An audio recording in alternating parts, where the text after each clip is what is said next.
Today on an all-new Dr. Phil. This organization wants to terrorize me. Imagine believing your every move. You said 10 to 15 stalkers followed you. Is being monitored. I have 1,784 pieces of evidence. He signaled a car. Did you see that hand motion? Is he dealing in reality? You said you had a stalker on your roof. Were the police called? They were. They have no record of it. Or paranoia? Maybe it's not happening. I'm afraid of you. I'm honestly afraid of you. Let's do it. Have a good show, everybody. Here we go. I hate to see people suffering, and you've hurt long enough. Stand by, Dr. Phil. Wilson, take I'm going to get you the help that you need. In 5, 4, This is going to be a changing day in your life. Go, Dr. Phil.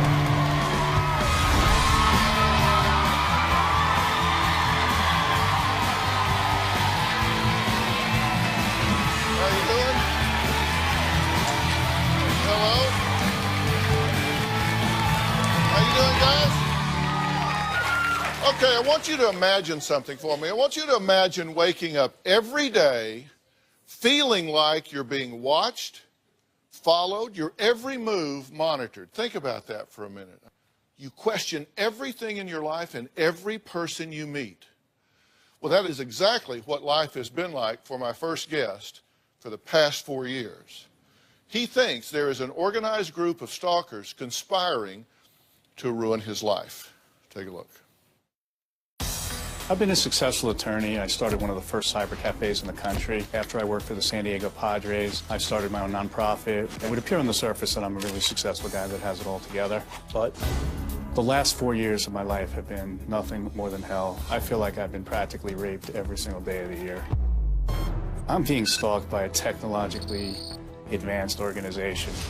At one time or another, and sometimes altogether, every single device I have owned, whether it be computers, cell phones, car GPS, has been compromised, hacked, and really taken on a life of their own. It is so hard for me to tell people about this because I know it sounds crazy, but it is so real. There have been instances where I have been recorded, both on video and audio, where things have been repeated to me that people could not possibly know unless I was being recorded. I have tried getting different types of firewall, different types of computer protection, antivirus programs, different types of routers. I'm on my 7th computer. I probably purchased 25 cell phones. I've spent easily over $20,000 in the past year. It doesn't matter. They're going to hack it. There's no escaping these people. Why are they doing this to me? Are they trying to embarrass me, humiliate me, terrorize me, ruin my life? Just the fact that I don't know what they want is enough to drive me crazy.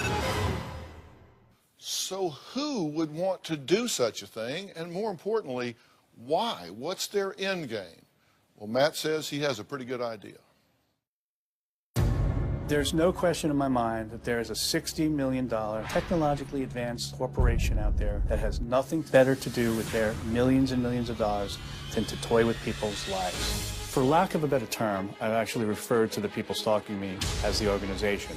You would never know that these people following me as stalkers. They just blend right into the crowd. I will go to a restaurant and it will suddenly become filled with the people following me. It makes it really hard for me to eat. As recently as a few weeks ago, I went to the supermarket and it became pretty obvious I was being followed because as I walked down each aisle, people would stop their cart, look at me, and text. I know they were alerting others as to my whereabouts. I received a text from a woman who actually thought I was another member of the organization that she was texting. It says, "Hi David, it's Jenna from the org. How are you?" And I responded, trying to catch who she is. "Hey, I'm good. What project are you on?" She responded, "No project," with a question mark. "I'm just saying hello." I said, "Cool, cool. What's the exact name of the organization? Just verifying." At which time, I basically got no response. I know that several people I've dated, my last 2 roommates, and my neighbors were involved in this organization. One of the ways that I know that everything is fresh and accurate at all times is because I write every single thing that happens down right after it happens. On 3/10/2013, he was clearly at the drugstore because I saw him answer his phone. I think he was there spying on me for the organization. How else did he know I was going to be there? I don't believe I'm the only one being stalked. I think we're all part of a major game like the Hunger Games. We're being tracked by a lot of computer geeks around the world. There has to be an end goal. I just don't know what it is yet. Well, I'm glad to meet you. Thank you. Pleasure meeting you too, sir. And tell me why you wanted to be here today. What's the end game for this, in your view? I'm asking for nothing more than an open investigation. All right. And you know that I approach this from a different point of view in that I am a mental health professional. I do. Is that good or bad? I think in this case, I have like a little game I play, and you know, like rock, paper, scissors. I play a game called Evidence, Substance Abuse, Mental Health, and evidence wins. Let's agree on that. Okay, thank you. Let's agree that evidence wins. Okay, I appreciate that. Now, Matt says that he's even caught some of the stalkers actually on tape. And you said evidence trumps, so let's take a look at this. Yeah. The street rustle that you see is not used very often. Now, as cars are going by me, you might notice they're going to start to slow down, and they're going to make right turns. There were just too many cars turning up. 3 straight cars and another one turning. That's 4 cars in 3 seconds that just turned on the street. Maybe he turned because of the traffic, but I don't believe so. But I'm also sane enough to know that there are other reasons a car can be turning. Here's a gentleman. What the hell is this gentleman doing on this street? Look, he's not crossing the street because the light's going to change and he's not going to turn. He's looking around. Why is he looking down that street? Is he waiting for someone? Doesn't look like it. He is not happy about me in this car. It looks like he just gave this person a little wink. Don't worry, I got him covered. Another car. Wow, 2 cars in 1 second turning. He just made, if you look carefully, he signaled a car. Did you see that hand motion? Can we go back? And right about now, any second, there was the hand motion. It doesn't look very scary from this video, of course not, but when you're living this and knowing what's happening, it's terrifying. So that proves what to you? Okay, by the naked eye, that doesn't prove anything. To me, I know what happened before the video started. I know that I had been followed that day. Okay, I also know, I mean... Well, but we said evidence is going to control the situation. Correct. What does that evidence show? That corroborates. Here's more video evidence that Matt took a few months ago. Take a look at this. On this video that you're going to see, I am leaving a person's house up in the hills late at night. Right at there, a car is already driving by. Now, this is not a surprise to me because I knew I was going to be followed when I left because I was followed there. And there we go. We have the second car already. There should be no one out of their house at this time of night. I see the 3rd car. It's 2 o'clock in the morning right now. Okay, I'm coming to a stop sign almost every single time when I'm in a situation where I'm being followed. Right there we go. This car is parking. Why would a car park on the middle of up, turning his car off? 4 cars in a 1-minute drive. I'm almost down the hill. Up, another car's lights went on. That's 5 cars we counted in 2 minutes. We're winding down. Look at that.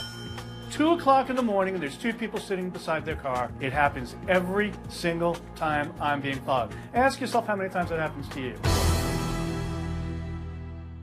This that's happening are these cars pulling out, turning their lights on or off. Dr. Phil, it's very scary. If you knew, if you knew what happened before I went to the home that I was leaving from, then you wouldn't even doubt why I'm saying I'm being followed. Well, then tell me what it is. Okay. I responded to an ad on Craigslist. Right. Okay. I look for certain ads that obviously correlate to the things that I want to, that I believe is this organization, and they have certain words that they know that is characteristic of me. Certain words like chill, kick it. I know that they're like setting up bait for me when they're using words like that. It sounds crazy, but I do a search in the Los Angeles city on Craigslist, and then I do a search in a different city, and I count how many ads have those words in it. And the answer is 0 in, like, let's say Boston, but you'll see 25 in Los Angeles, which is mean that they're just setting up for bait for me. Let me tell you, the nomenclature of LA versus the nomenclature of Boston, there are differences in language between what's used there and what's used here. Sure. You live in this area, you use those words, and other people use those words. And I really was curious when you said, look at these cars pulling out and lights turning on. I've got to tell you, that seems to me to be absolutely non-indicative of conspiratorial behavior. I was hoping you weren't going to start to show off in this way, because if you put everything in perspective to the other hard evidence, people wouldn't find what I'm showing to be Well, but surreal. you don't get to tell me what I get to ask. Absolutely not. We're going to look at the rest of the evidence. Okay. Does Matt's oldest friend believe him? What does he have to say? And later, Matt requested a mental evaluation. Will he be open to the results? We're going to find all of that out when we come back.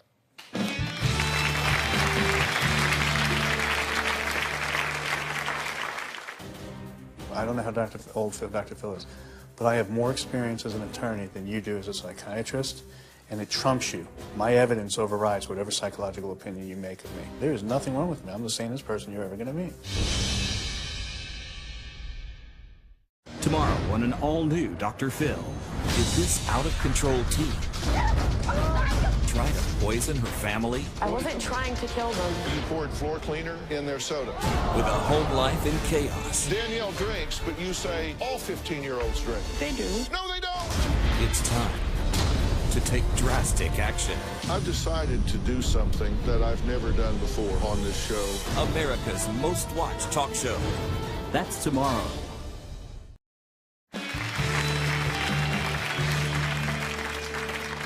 Matt says the past 4 years have been hell because he's been followed, stalked, wiretapped, and hacked by an unknown group of people trying to terrorize him. But one of his oldest friends says, let me tell you something, Matt is too smart to be crazy. His term. Take a look. I have known Matt for 25 years. I have never known Matt to be delusional or paranoid.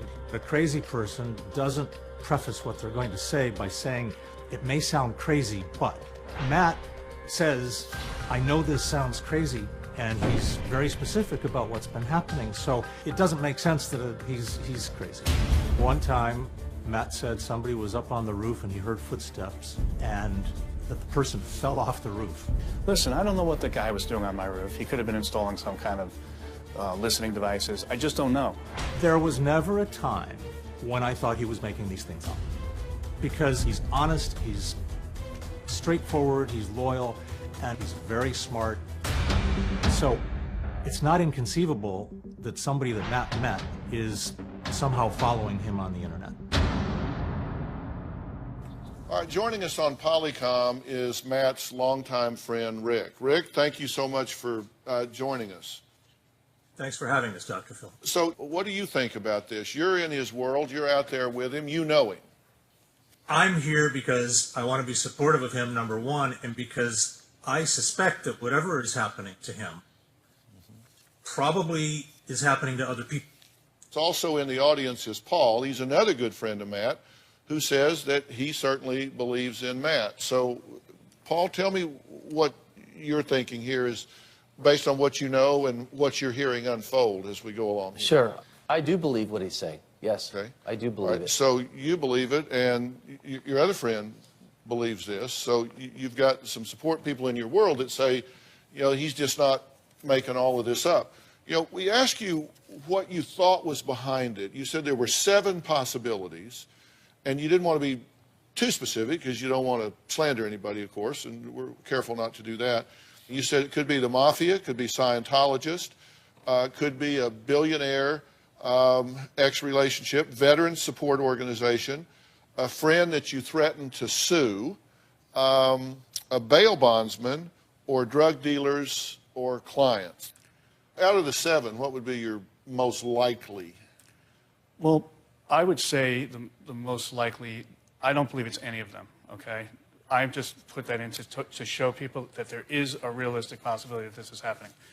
I have my own conclusions, and well, you said it on the at the beginning of the show. I believe it's a game, kind of like the Hunger Games, right, by a lot of cyber geeks all around in the world, and I don't know what the end game is for them, but I believe that's the only way I can come up with a conclusion as to how they can afford to do this. Okay. Well, you had some very specific examples of being stalked. Like you said, you had 10 to 15 stalkers followed you into a grocery store and actually followed you aisle to aisle. We got a hold of the security tape for that grocery store when you were there. Okay. And let's take a look at that. This is you in the circle. Okay. I'm looking in this aisle, then the second picture from the left in the top.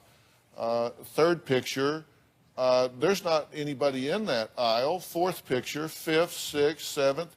We had an investigator look at this entire tape, and trust me, these are very representative of what was on the entire tape there. And we didn't see anything on the tape that looked out of the ordinary. We took very representative stills here, and I don't think there's 10 or 15 customers in the entire store.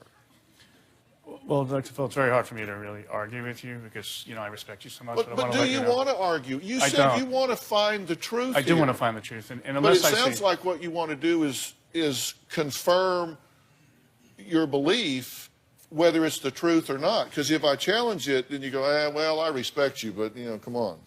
I do respect you, but I haven't seen the tape myself, and I know there were a number of other people in there, and, you know... Well, there certainly weren't. Okay. There's not evidence there of 10 or 15 people that seem to be attending to you in some way. Well, you know, there's not one picture there of me walking by really anybody, and to think that I walked up and Well, down. no, that's true. No, look at number 2, second on the left. That's one.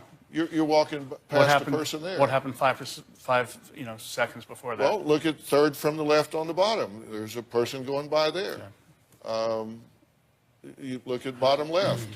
There's a person walking by there in the bottom right hand of the screen, and there's 2 people right by you on your right that appear to be looking into the poolers or whatever. There are people in those pictures around you. Okay. You know, there's a legal term called declarations of against interest, and I don't think I would subject myself to this if I didn't truly believe this was happening. I know you're going to say, well, I know you might believe it, but it's not happening. I didn't say it wasn't happening. I'm just looking at the evidence. Okay. Well, you said, for example, one of the things you said is that they have hacked into all your electronics, right. Correct? Right. And you provided those to us. Right. And we took them to a forensic lab. Right. And had them examined. Correct. And what does the expert say? Well, I've got to take a break, and then I'm going to get that interpreted to you.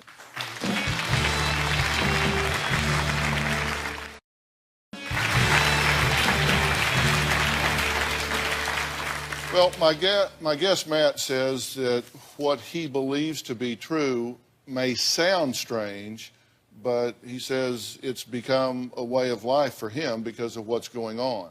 He says he's certain that he is being cyber-stalked and followed by a large group of people who are all part of a technology company that he calls the organization.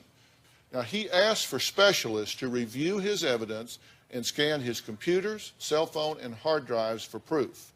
And we've recruited one of the best. Doug Kane is a private investigator and president of Risk Control Strategies. Take a look at this, and then we'll talk.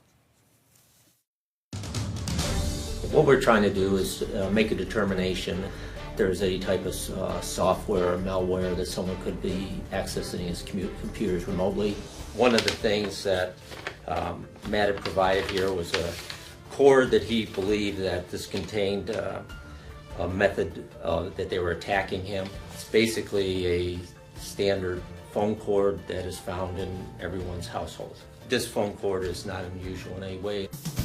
Even though we're up to this point with our investigation, we still have some documents to review. Once we complete it, we'll know definitively if Matt is being stalked in any way.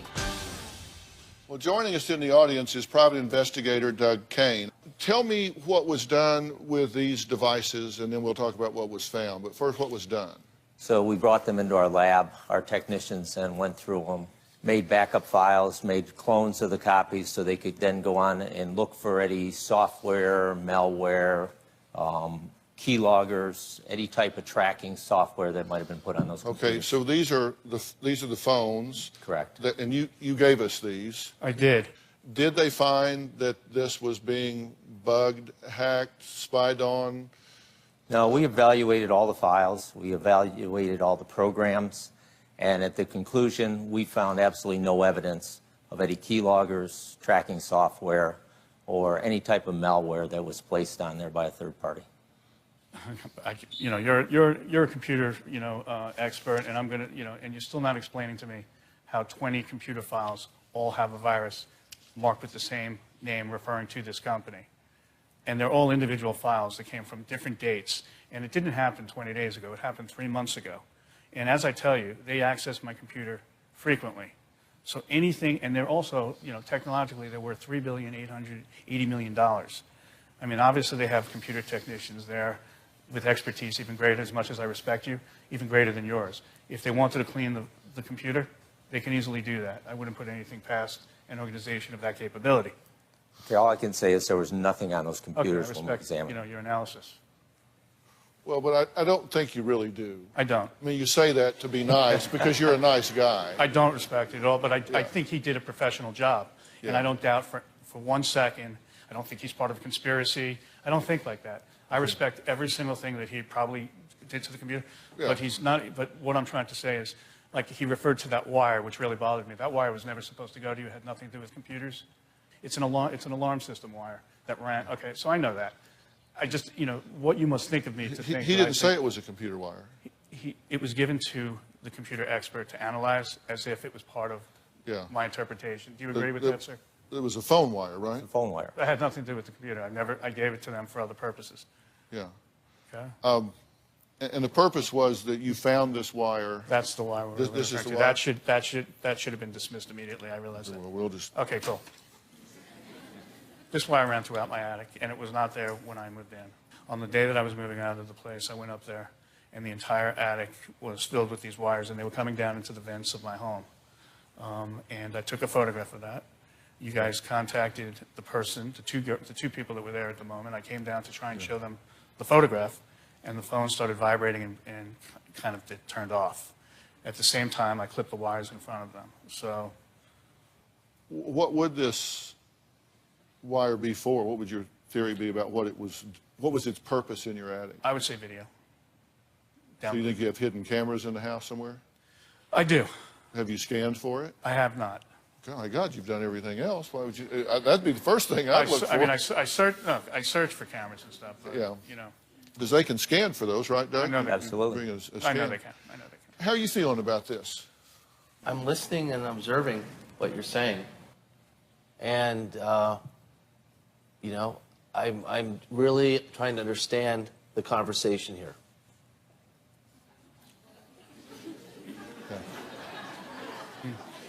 You know, this is a pretty serious matter to me, and I know it's kind of being, you know, laughed at a little bit. I'm quite aware of that, and it doesn't have to be depicted in this type of matter. It could have, and it's your show, and I respect Okay, that. now, wait a minute.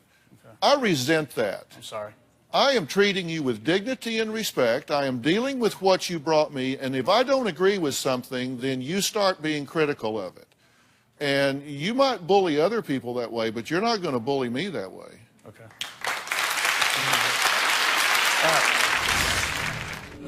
You said you had a stalker on your roof.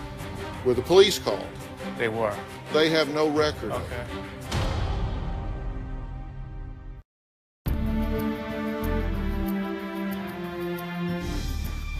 In 2009, you said you had a stalker on your roof. Did you tell us that? I did. Did you tell us that the person fell off the roof? I did.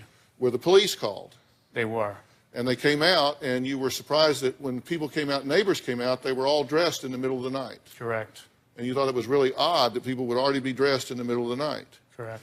And you want to talk about evidence, so we contacted that police department. We had them search their records, not just from 2009, but all the way back to 2003. Correct. Okay, and here's what they said.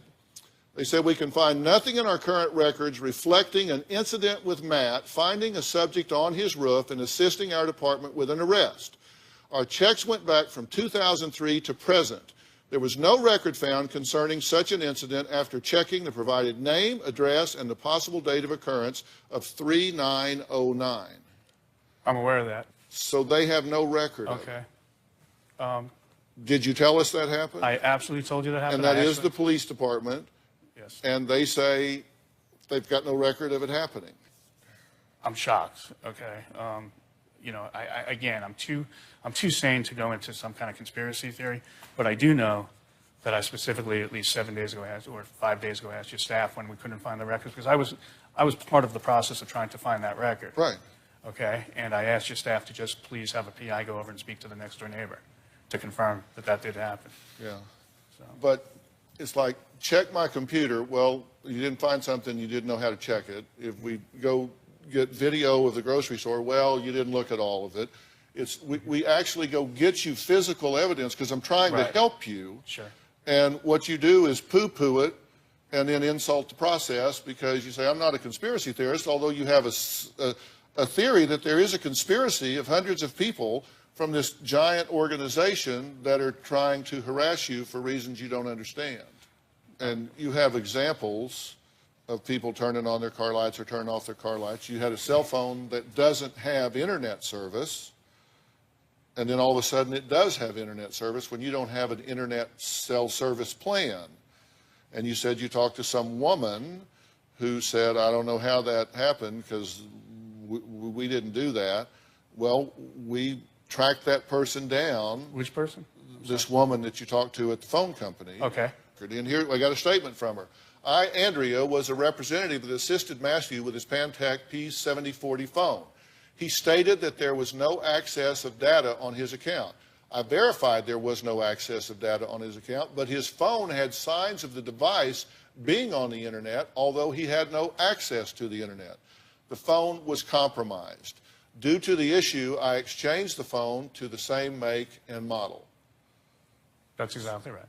Yeah. You know what I find interesting about that? What? It's when we find something that confirms an event, you go, exactly right. Right. Well, You find something that doesn't confirm it, you go, oh, well, with all due respect. You question the validity and reliability of the search. I'm just more disappointed, and if that came across as criticism, I apologize. Yeah. But, you know, it is disappointing to see some of those findings. We've got to take a break. Matt may be the first guest to ever request a drug test and a mental examination before the show. Well, he requested it, and again, we did our best to comply. We'll get the results of both when we come back.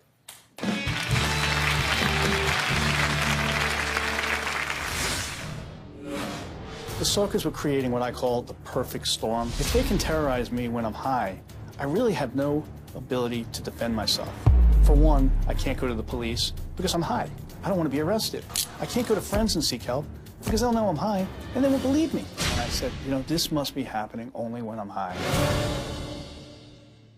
Tomorrow on an all-new Dr. Phil, did this out-of-control teen try to poison her family? I wasn't trying to kill them. You poured floor cleaner in their soda. I just wanted her to know that I did not want her around me anymore.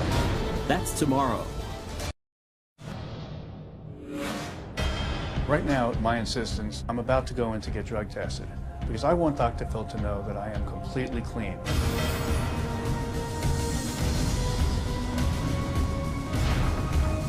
Okay, I just finished with my drug test. I'm waiting for the results, and I think everything went great. My guest, Matt, says that he's reached out to the police and the FBI for help to prove a multi-million-dollar tech company is using every means necessary to monitor his every move and ruin his life. He says it's a kind of a game, is his best theory, but he admits he doesn't know. He says that it's difficult to get people sometimes to take him seriously. I think he's wondering if I'm taking him seriously, but I certainly am weighing everything as carefully as I can. Matt also told us about his past history with drug abuse, specifically methamphetamines. Now, he says that he's clean right now, but he's convinced the organization has motives for getting him to use again. Take a look.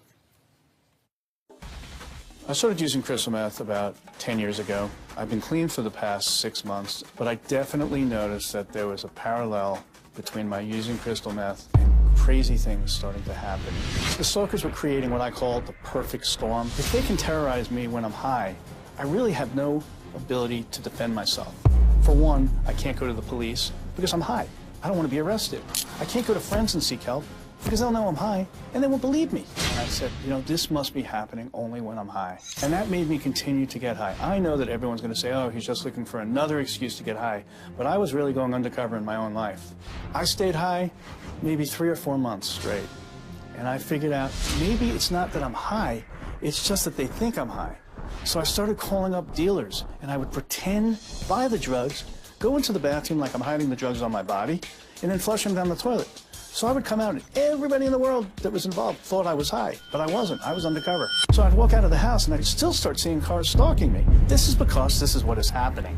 It was the full proof I needed to know, not only am I sane, but there's a pattern. Okay, so in your reasoning and logic, the sentence, this happens more when I'm high. Right. Does that suggest any, not correlation, but cause and effect between your perception of what's happening and the use of mind-altering drugs? 100%. I mean, you're absolutely right. That's how come I stopped using. And it's been 6 months. And this continued to occur after I would leave a dealer's house or go to a dealer's house. The exact same things were occurring. I wasn't using. That's why I wanted to be drug tested. It's been 6 months. Okay, well, okay, I put together a graphic because especially when I practiced, I did a lot of work on brain and central nervous system. These are the long-term effects of methamphetamines. They may include addiction, of course, psychosis including paranoia, hallucinations, repetitive motor activities, changes in brain structure and function, deficits in thinking and motor skills, increased distractibility, memory loss, aggressive or violent behavior, mood disturbances, severe dental problems, and weight loss. Correct. Okay, now among there is mentioned paranoia, hallucinations, and changes in brain structure. These are the long-term effects, not while you're high or when you're coming down. Yes, sir. But long-term effects that can be permanent or certainly take at least a year to really clean your brain.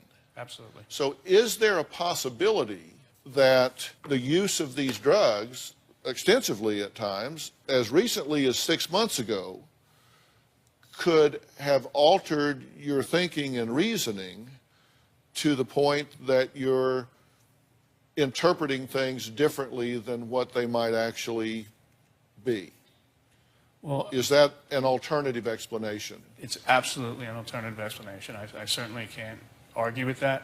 We know that people on meth have a tendency to become very paranoid while they're using it. Short-term effects, not long-term effects, but short-term effects. We know that it can stick with you for a period of time. What I'm asking is it a possible alternative that while you were high, you perceived you were being stalked because of the way the drugs affect you and make you hypervigilant? I'm a logical guy, so I'm going to say that it could be perceived as a logical explanation, but it could also be the perfect time to stalk me. If there was a schizophrenic person and he reported that he was being stalked, you probably wouldn't believe him because he's schizophrenic. So I've always said the hardest thing in the world to treat is a paranoid that really does have somebody after them. I mean, it is like, right. I mean, by the way, I didn't talk about the drug results. We did a drug test, and your drug test came back negative for all substances. So you. Thank you. Yes, we'll be right back.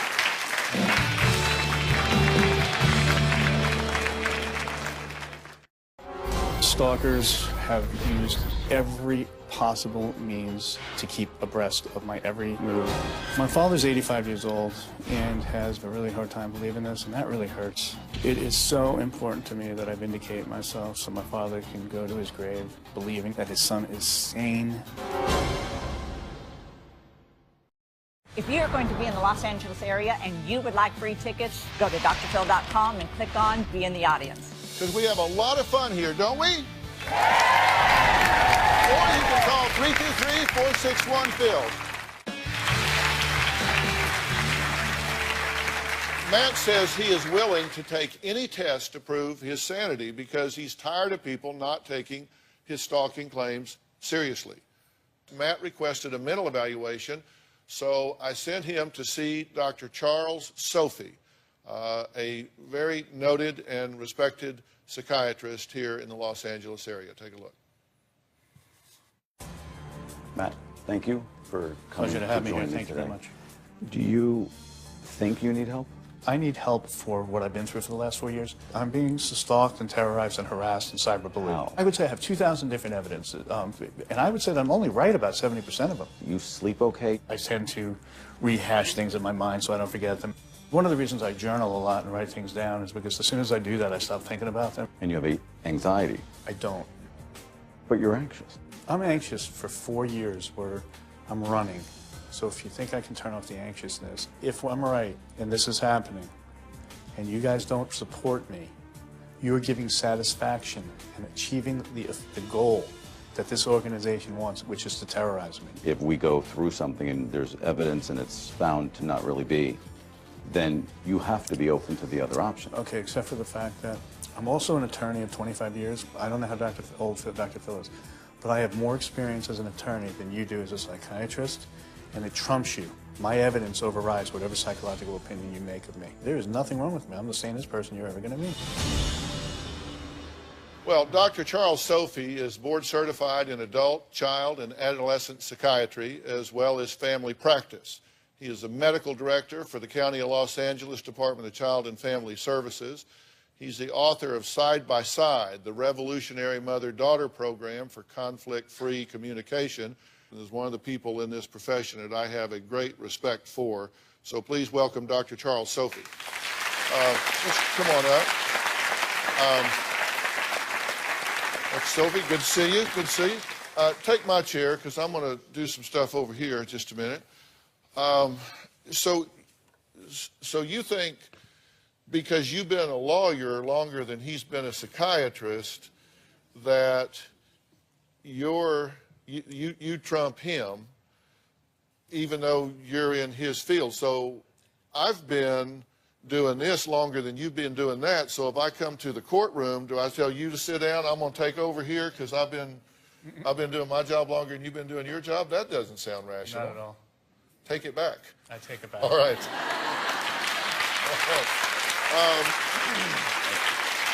Now, what was your conclusion?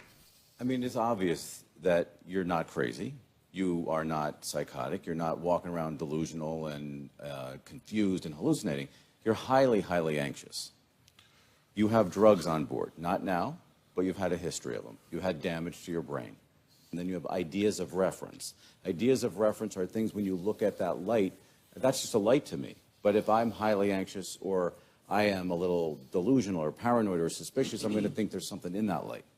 Can I add something here that is just food for thought? Yeah, of course. Okay, it's just food for thought. Because one of the things that you have to think about is something that we refer to as personality disorders. And these things are arranged in clusters, and a personality disorder is an enduring pattern of inner experience. So these are lasting things. They don't just come and go. And there are three in what's called cluster A. One of them is a paranoid personality disorder. Look at what they assign to it. Suspects without sufficient basis that others are exploiting, harming, or deceiving him or her, is preoccupied with unjustified doubts, is reluctant to confide in others because of unwarranted fear that the information might be used against them, reads hidden demeaning or threatening meaning into benign remarks or events. And if you go to schizotypal, for example, it's what Dr. Sophie was talking about, ideas of reference, odd beliefs, unusual perceptual experiences, suspiciousness or paranoid ideation. It is an alternative explanation, right? I'm not saying it's the right explanation, but it would be one of the ones that if you were problem solving this, you would have to put it on the short list of considerations. Yes, sir. It's an alternative explanation. And the good news is these are things that can be treated where if this is contributing to your experience, you can be helped with that so it goes away. And if it's not, I mean, what have you lost? They're either, like you say, it's just a game, and you're giving them the power by reacting, or maybe it's not happening at all. Can I make a trade? Sure. I will go through every single bit of therapy that you think I should explore if you would just open that one door to have all of my evidence inspected by the FBI? Well, I can certainly make the referral to people who will listen. Okay. But I don't speak for the FBI. I can't tell you what they will do. Okay. Then you'll have a deal. How do you feel about coming here today? I wish I never came here. Why? I'm afraid of you. How's that? I mean, I'm honestly afraid of you because I'm on national television, and what I want to say, I won't. And I have nothing but respect for you and nice things to say, but I just don't feel like you showed any of the other evidence. That's all. And I know you're going to say, well, you just can't show one piece.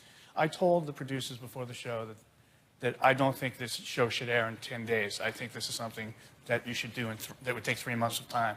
I have 1,784 pieces of evidence. I don't really feel like this person, as much as I respect you, ever saw the screenshots to explain how they got on my computer.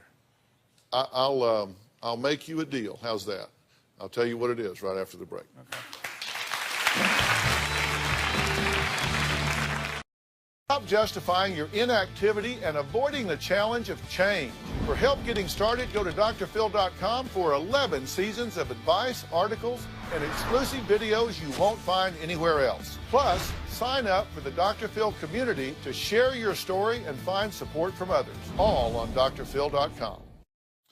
Well, I'm back with Matt, and we've been talking about his perceptions of being harassed by a large organization, and he doesn't read something big intrigue into it. He just says he thinks it's kind of a game, like the Hunger Games, where they've targeted him and are having great sport at just harassing him and bothering him. And we've tried to tell the story here. He doesn't feel like we've covered everything that he would like us to cover.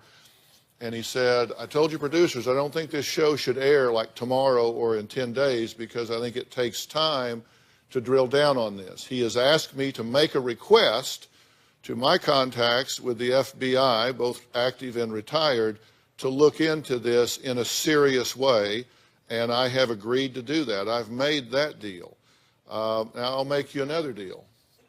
Okay. I will hold this show for 90 days if you will agree to spend that 90 days getting some help and see if it changes your perceptions. You got a deal. I am glad you came because I enjoyed meeting you. Thank you very much. I appreciate it. Thank you very much.